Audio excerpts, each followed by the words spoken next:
నమస్తే, నా పేరు తేజస్విని. బీసీఎన్ న్యూస్ కి స్వాగతం. ముందుగా ముఖ్యాంశాలు.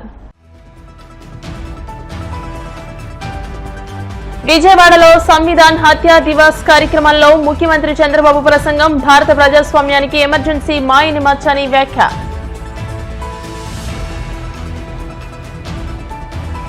వైసీపీ హయాంలో రాష్ట్రంలో 5 ఏళ్లు అప్రకటిత ఎమర్జెన్సీ నడిచింది. విమర్శలు గుప్పించిన మంత్రి సత్యకుమార్ యాదవ్. జర్నలిస్టుల సంక్షేమానికి కట్టుబడి ఉన్నామన్న మంత్రి నిమ్మల. అక్రిడేషన్లతో పాటు గత ప్రభుత్వంలో రద్దు చేసిన అన్ని పథకాలను పునరుద్ధరిస్తామని వెల్లడి. రీకాలింగ్ చంద్రబాబుస్ మేనిఫెస్టో పేరుతో 5 వారాల బృహత్తర కార్యక్రమం చేపట్టండి. వైసీపీ విస్తృత స్థాయి సమావేశంలో పార్టీ శ్రేణులకు జగన్ దిశానిర్దేశం. భారత ప్రజాస్వామ్య చరిత్రలో ఎమర్జెన్సీ ఒక చీకటి అధ్యాయమని, అటువంటి నియంతృత్వ పోకడలు, అహంకారం ప్రజాస్వామ్యంలో ఎప్పటికీ చెల్లవని ముఖ్యమంత్రి చంద్రబాబు స్పష్టం చేశారు. స్వేచ్ఛ, సమానత్వం, న్యాయం వంటి రాజ్యాంగ మూల సిద్ధాంతాలను ఎవరూ విస్మరించరాదని ఆయన హితవు పలికారు. దేశంలో ఎమర్జెన్సీ విధించి 50 ఏళ్లు పూర్తయిన సందర్భంగా విజయవాడలోని తుమ్మలపల్లి కళాక్షేత్రంలో నిర్వహించిన సంవిధాన్ హత్యా దివస్ కార్యక్రమానికి ఆయన ముఖ్య అతిథిగా హాజరయ్యారు. ఈ సందర్భంగా తొలుత భారత రాజ్యాంగ నిర్మాత డాక్టర్ బిఆర్ అంబేద్కర్ చిత్రపటానికి పూలమాలలు వేసి నివాళులర్పించారు. ఈ సందర్భంగా రాష్ట్రంలో గడిచిన 5 ఏళ్ల పాలన కూడా నియంతృత్వానికి నిరసనమని చంద్రబాబు తీవ్ర స్థాయిలో విమర్శించారు. పాలన ఎలా ఉండకూడదో చెప్పడానికి ఎమర్జెన్సీ ఒక కేస్ స్టడీ అయితే, పాలకులు ఎలా ఉండకూడదో చెప్పడానికి గత 5 ఏళ్ల పాలన మరో కేస్ స్టడీ అని ఆయన వ్యాఖ్యానించారు.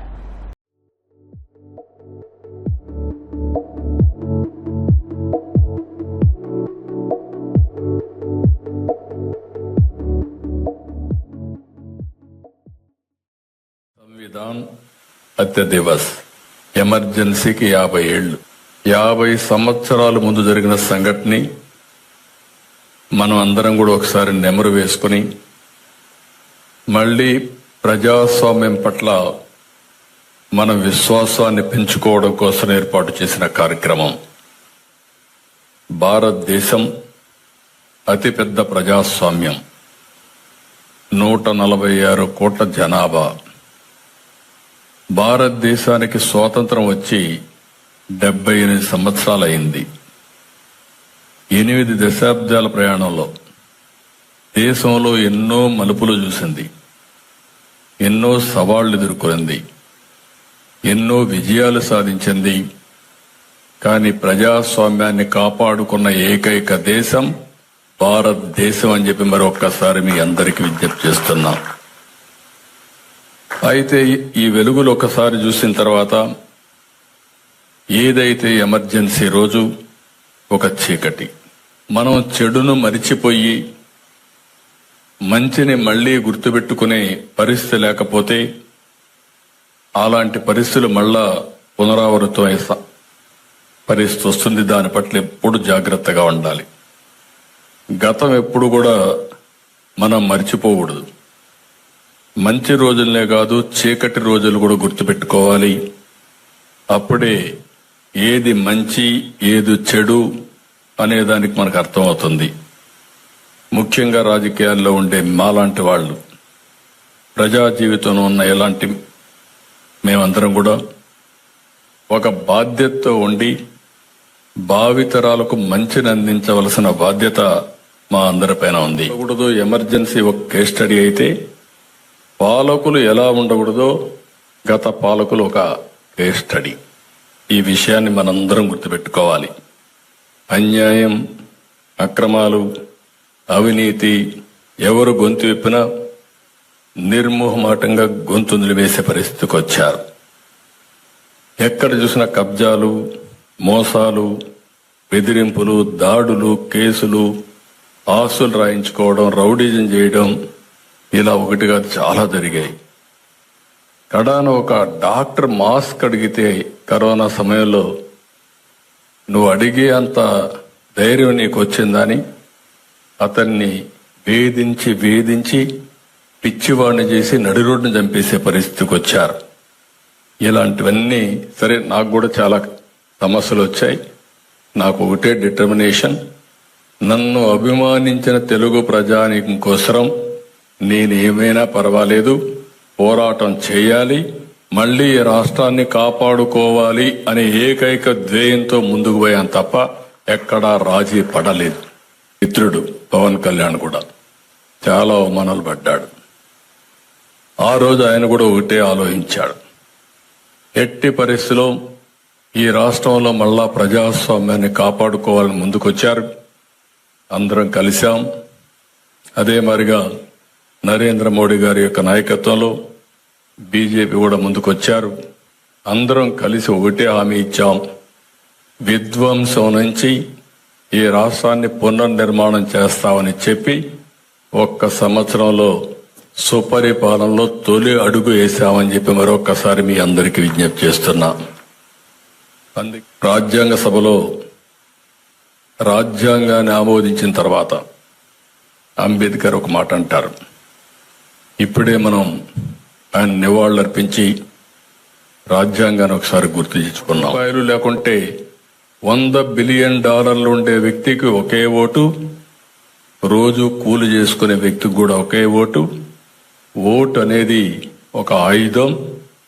ఓటు ద్వారా ప్రజాస్వామ్యాన్ని కాపాడుకోవడమే కాకుండా ఒక మంచి నాయకుల్ని ఎన్నుకుంటే మన జీవితాల్లో బాగుపడతామని మరొక్కసారి మీ అందరికీ వైసీపీ హయాంలో రాష్ట్రంలో 5 ఏళ్లు అప్రకటిత ఎమర్జెన్సీ నడిచిందని మంత్రి సత్యకుమార్ యాదవ్ అన్నారు. కేంద్రం చొరవతో కరోనాను రాష్ట్రం నుండి 6 నెలల్లో పాలద్రోలామని, కానీ దానిని మించిన వైసీపీ వైరస్ ను 5 ఏళ్లు భరించామని విమర్శించారు. ఘోర ఓటమి తర్వాత కూడా వైసీపీ ఆత్మవిమర్శ చేసుకోకుండా పాత ధోరణిలోనే వ్యవహరిస్తుండడం విడ్డూరంగా ఉందని అన్నారు. జగన్ కి Z+ భద్రత కల్పించినా భద్రతా వైఫల్యం ఉందని చెబుతున్నారని, ఆయనను ఇలాగే వదిలేస్తే తనకు S-400 క్షిపణులతో రక్షణ కల్పించమనే అవకాశం ఉందని ఎద్దేవా చేశారు. అధికార కాంక్షతోనే నాటి ప్రధాని ఇందిరాగాంధీ ఎమర్జెన్సీ ప్రకటించారని, ప్రజాస్వామ్యాన్ని కూని చేస్తారని విమర్శించారు. భావ ప్రకటన స్వేచ్ఛకి, వాక్ స్వాతంత్రానికి, అభివృద్ధికి సోపానాలు వేయడానికి, సంక్షేమ పథకాల ఫలాలు ప్రజలకు అందించడానికి ఒక దిక్సూచి మన రాజ్యాంగం. ఎంతో అనుభవాన్ని రంగరించి మేళవించి ప్రపంచంలోని ఎవరికి లేని విధంగా ఒక ఉత్కృష్టమైన రాజ్యాంగాన్ని మనకు అందించారు ఈ దేశం కన్న ముద్దుబిడ్డ డాక్టర్ బిఆర్ అంబేద్కర్. ఏ నాయకుడైనా, ఏ ప్రభుత్వమైనా అధికారంలోకి వచ్చిన తర్వాత ఆ రాజ్యాంగ స్ఫూర్తికి లోబడి పారదర్శకంగా, ప్రజారంజకంగా పాలన అందించాలి. అప్పుడే ప్రజాస్వామ్యం పరిడవిల్లుతుంది. ప్రజాస్వామ్యం పరిడవిల్లుతూనే ఏ సమాజమైనా, ఏ రాష్ట్రమైనా, దేశమైనా ఆర్థిక ప్రగతి సాగిస్తుంది.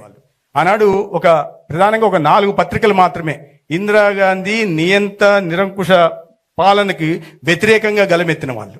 ఆ 4 ఎవరయ్యా అంటే, ఒకటి రామ్నాథ్ గోయంకా ఇండియన్ ఎక్స్ప్రెస్, లేదా సిఆర్ఏ ఇరానీ స్టేట్స్మన్, చక్రవర్తి మెయిన్ స్ట్రీమ్ పత్రిక. 4వ పత్రిక మన రాష్ట్రానికి గర్వకారణం ఇచ్చి ఒక నిజానికి పత్రికా విలువలకు నిర్వహణ చెప్పిన ఈనాడు రామోజీరావు గారు. ఆనాడు ఆ పరిస్థితులు పత్రికా స్వేచ్ఛను కూడా హరించే ప్రయత్నం చేశాయి. ఈ రకంగా న్యాయ వ్యవస్థని, రాజ్యాంగ విలువల్ని తూట్లు వచ్చే ప్రయత్నం ఆ రోజు జరిగింది. ఇవన్నీ ఎందుకు ఇవాళ ఇన్ని సంవత్సరాల తర్వాత మాట్లాడాల్సిన అవసరం వస్తుంది? ఎమర్జెన్సీ గురించి తెలియని వాళ్ళ గురించి అవసరం ఉంది. ఎందుకంటే అటువంటి పాలన మళ్ళీ రాకుండా చూడాల్సిన అవసరం ఉంది. రాజ్యాంగానికి, ఉత్కృష్టమైన రాజ్యాన్ని మనం పరిరక్షించుకోవాల్సిన అవసరం ఉంది. ప్రజాస్వామ్య విలువలను కాపాడుకోవాల్సిన అవసరం ఉంది. అదే ఆ నియంత్రణ మనస్తత్వం ఉంటే ఎటువంటి నష్టం జరుగుతుందో మనం చూసాం 5 సంవత్సరాలుగా. ఆ 21 నెలలు అక్కడ ఆనాడు రాష్ట్రపతి ద్వారా ఎమర్జెన్సీ విధించబడితే, గత 5 సంవత్సరాలు మన రాష్ట్రంలో అప్రకటిత ఎమర్జెన్సీ ఉంది. అప్రకటిత ఎమర్జెన్సీని విధించారు. 2019లో ఆ పార్టీ అధికారంలోకి వచ్చే నాడు అదే సంవత్సరం మనకు కోవిడ్ వైరస్ కూడా మన దేశంలోకి వచ్చింది. అయితే కోవిడ్ వైరస్ని మనం అందరం కలిసి సమర్థ నాయకత్వం మనకు ఢిల్లీలో ఉండే నరేంద్ర మోడీ గారి రూపంలో దాన్ని ఎదుర్కొన్నాం. 3 నెలల నుంచి 6 నెలల లోపల ఈ ప్రపంచం నుంచి పారదోలం. కానీ ఆ వైరస్ మాత్రం 5 సంవత్సరాలు మనం ఈ రాష్ట్రంలో చూసాం. మళ్ళీ ఎందుకు ఇవాళ చెప్పాల్సి వస్తుంది ఈ పరిస్థితులు అంటే, ఆనాడు శ్రీమతి ఇందిరాగాంధీ గారు 352 సీట్లు గెలిచిన ఆవిడ 21 నెలల తర్వాత ఆమె ఎమర్జెన్సీని తొలగించి ఎన్నికలు ప్రకటించిన తర్వాత ఒక 2 నెలలకు ఎన్నికలు జరిగితే, ఆ 2 నెలల తర్వాత ఆ 352 సీట్లు కాస్త 154 సీట్లు, అప్పుడు 198 సీట్లు తగ్గిపోయాయి. మన రాష్ట్రంలో కూడా నేను ఏదైతే వైరస్ గురించి మాట్లాడుతున్నానో, ఆ వైరస్ 5 సంవత్సరాల పాలన తర్వాత 151 సీట్ల నుంచి 11 సీట్లు పడిపోయిన తర్వాత కూడా ఆత్మవిమర్శ చేసుకోకుండా ఇవాళ మళ్ళీ ఎటువంటి పరిస్థితులు ఉన్నాయి, ఇవి గుర్తు చేయాల్సిన అవసరం ఇవాళ చాలా అవసరం ఉంది. మరీ ముఖ్యంగా ఆంధ్రప్రదేశ్లో చాలా అవసరం ఉంది. అటువంటి ప్రజాస్వామ్యం పట్ల కానీ రాజ్యాంగం పట్ల కానీ ఏమాత్రం నమ్మకం విశ్వాసం లేని శక్తులను దూరం పెట్టాల్సిన అవసరం ఉంది. కాబట్టి ఇవాళ యువతరానికి తెలియాల్సింది 5 సంవత్సరాలు ఈ రాష్ట్రం అనుభవించిన కష్టం కానీ ఆ ప్రజాకంటక పాలన కానీ మళ్ళీ రాకూడదంటే ఆనాటి ఎమర్జెన్సీ రోజుల్ని 5 సంవత్సరాల అప్రకటిత ఎమర్జెన్సీ ఆంధ్రప్రదేశ్లో జరిగిన విధానాన్ని ప్రజలకి ముఖ్యంగా యువతకి తెలియజెప్పినప్పుడే అటువంటి శక్తుల్ని మళ్ళీ రానీకుండా ఉంటారు. ఎంతగా బరి తెగిచ్చి ఉన్నారంటే మరి ఇంత ఘోర ఓటమి తర్వాత కూడా ఆత్మవిమర్శ సమీక్ష చేసుకోకుండా ఇప్పుడు కూడా రోజువారీ నాకు ముఖ్యమంత్రి గారు నాకు Z+ ఇవ్వలేదు, ఇంకా నయం S-400 క్షిపణి రక్షణ వ్యవస్థ నాకు ఏర్పాటు చేయలేదు, నా చుట్టూ నా తాడేపల్లి భవనం చుట్టూ అనలేదు. అటువంటి ప్రబుద్ధులు తయారైపోయారు ఇవాళ. చేసి నాకు హక్కుగా నాకు ఇది కావాలా, నాకు Z+ కేటగిరీ కావాలా ఏంటి? ముఖ్యమంత్రి గారు అడిగారు మొన్న ఏదో విషయంలో మంత్రుల సమావేశంలో ఇట్లా వస్తున్నారు కదా ఏంటి అని. సార్ అతను వస్తాడు, అతను జన సమీకరణ చేసుకొని వస్తున్నాడు, పరామర్శకు వెళ్తున్నాడా? తన బలం చూపించడానికి డబ్బులు ఖర్చు పెట్టి జన సమీకరణ చేసుకొని వస్తున్నాడు. వచ్చిన ప్రతిసారి ఎవరినోని కొట్టడమో కొట్టి చేయడం లేదా చంపడం, చివరికి ఇవాళ చేసి మరీ ఎంత వితండవాదం చేస్తున్నాడంటే, అవును మా కార్యకర్తలు చనిపోతే మీకేం నొప్పి, చనిపోయిన మా కార్యకర్తలు 10 లక్షలు ఇచ్చాను కదా అంటే ఇటువంటి శక్తులు ఎటువంటి మానసిక స్థితిలో ఉన్నారో ఇవాళ అర్థం చేసుకోవాల్సింది. ఆనాటి ఆ ఎమర్జెన్సీ గురించి తెలుసుకుంటూనే మళ్ళీ ఈ 5 సంవత్సరాల అప్రకటిత ఎమర్జెన్సీని గుర్తు చేసుకుంటూ భవిష్యత్తులో అటువంటి పరిస్థితులు ఈ రాష్ట్రంలో రాకుండా చూడాల్సిన అవసరం ఉంది. ఒక సమర్థ నాయకత్వానికి దేశంలో కానీ రాష్ట్రంలో కానీ మనం సంపూర్ణ మద్దతు తెలపాల్సింది. ఆనాడు ఈ మనం కలలు కంటున్న స్వర్ణాంధ్ర, ఈ వికసిత భారత్ 2 నిర్మాణం అవుతుంది అని తెలియజేస్తుంది. అవినీతి అక్రమాలను వెలుగులోకి తీసుకురావడంలో జర్నలిస్టులు చేస్తున్న కృషి అభినందనీయమని మంత్రి నిమ్మల రామానాయుడు అన్నారు. ఒంగోలులో జరిగిన ఏపీయూడబ్ల్యూజే రాష్ట్ర మహాసభలో ఆయన ముఖ్య అతిథిగా పాల్గొని మాట్లాడుతూ గత వైసీపీ ప్రభుత్వ హయాంలో జర్నలిస్టులు తీవ్రంగా నష్టపోయారని అన్నారు. కూటమి ప్రభుత్వం జర్నలిస్టులకు అన్ని విధాలుగా అండగా ఉంటుందని, అక్రిడేషన్లతో పాటు గత ప్రభుత్వంలో రద్దు చేసిన అన్ని పథకాలను పునరుద్ధరించే విధంగా చర్యలు తీసుకుంటామని, ఇంటి స్థలాలతో పాటు ప్రభుత్వ పరంగా అన్ని విధాలుగా సీఎం చంద్రబాబు అండగా ఉంటారని పేర్కొన్నారు.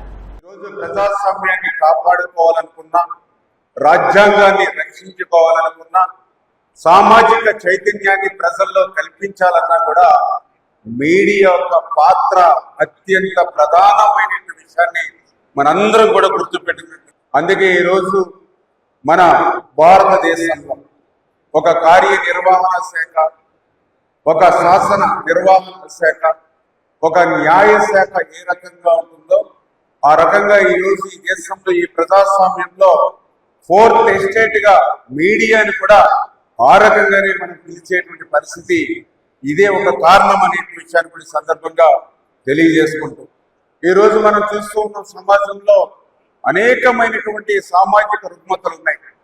అటువంటి సామాజిక రుగ్మతలను ప్రారంభించడానికి మీడియా చేస్తున్నటువంటి పాత్రను కూడా మనందరం కూడా ప్రతిరోజు కూడా చూస్తూ ఉన్నాం, పరిశీలిస్తూ ఉన్నాం.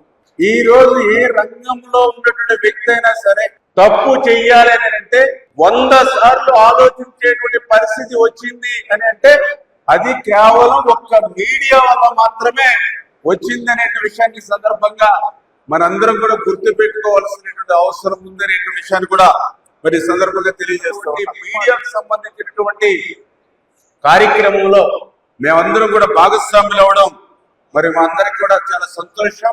ఒక జటిలమైనటువంటి సమస్య నాకు వచ్చినప్పుడు కానీ, ఏదైనా ఒక నిర్ణయం క్రిటికల్ గా ఉన్నప్పుడు తీసుకోవాల్సిన పరిస్థితి వచ్చినప్పుడు కానీ, ఎవరైతే జర్నలిస్టులు సీనియర్స్ ఎవరైతే ఉంటారో వాళ్ళతో ఒక అరగంట, గంట, 10 నిమిషాలు డిస్కషన్ చేస్తే దానికి వే ఫార్వర్డ్ అంటే దాన్ని ఎట్లా మనం పరిష్కరించాలనేటువంటి ఆలోచన అటువంటి జర్నలిస్టుల సోదరుల దగ్గరికి నేను కూడా ఇప్పుడు కూడా తీసుకుంటూ ఉంటా.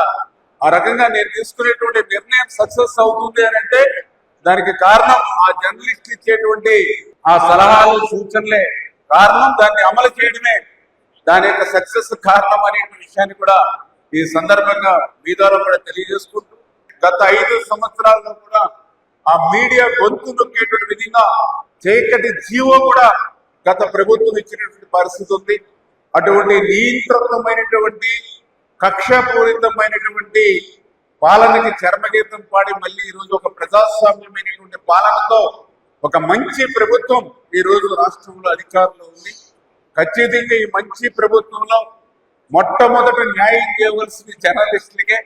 అందులో భాగంగా ఇప్పుడే చెప్పారు, ఏదైతే అక్రిడిటేషన్ కార్డులు ఏవైతే ఉన్నాయో పార్థసారథి గారితో కలిసి లోకేష్ గారితో కూడా మళ్ళీ ఒకసారి డిస్కషన్ చేసి ముఖ్యమంత్రి గారి యొక్క నోటీసులో కూడా పెట్టి ఏదైతే పెండింగ్ లో ఉన్నటువంటి అక్రిడిటేషన్ కార్డ్స్ ఏవైతే ఉన్నాయో అవి ఇమ్మీడియట్లీ క్లియర్ చేసేటువంటి విధంగా మీ తరఫున ఎవరైతే ఇక్కడ వేదిక మీద ఉన్నటువంటి ప్రజాప్రతినిధులు ఏవైతే ఉన్నామో అందరం కూడా కృషి చేసేటువంటి బాధ్యత తీసుకుంటామనే విషయాన్ని కూడా ఈ సందర్భంగా తెలియజేసుకుంటూ జర్నలిస్ట్ వెల్ఫేర్ కమిటీస్ ఏవైతే ఉన్నాయో మరి వాటిని కూడా మళ్ళీ పునరుద్ధరించడం ద్వారా కూడా మళ్ళీ ఆ యొక్క జర్నలిస్ట్ అసోసియేషన్ లో ఉన్నటువంటి ఎవరికైనా ఏదైనా ఇబ్బంది కష్టం సమస్య వస్తే వాళ్ళ పరిష్కరించుకునేటువంటి అవకాశం ఉంటుంది కాబట్టి ఖచ్చితంగా ఆ కమిటీస్ ని కూడా పునరుద్ధరించి వాటిని కూడా ఆర్థికంగా కొంతమేర ప్రభుత్వ సాయంతో పరిపుష్టి చేసేటువంటి ఆలోచన కూడా ఏదైతే గతంలో ఉందో దాన్ని కూడా మళ్ళీ తిరిగి చేపట్టేటువంటి విషయంలో కానీ గతంలో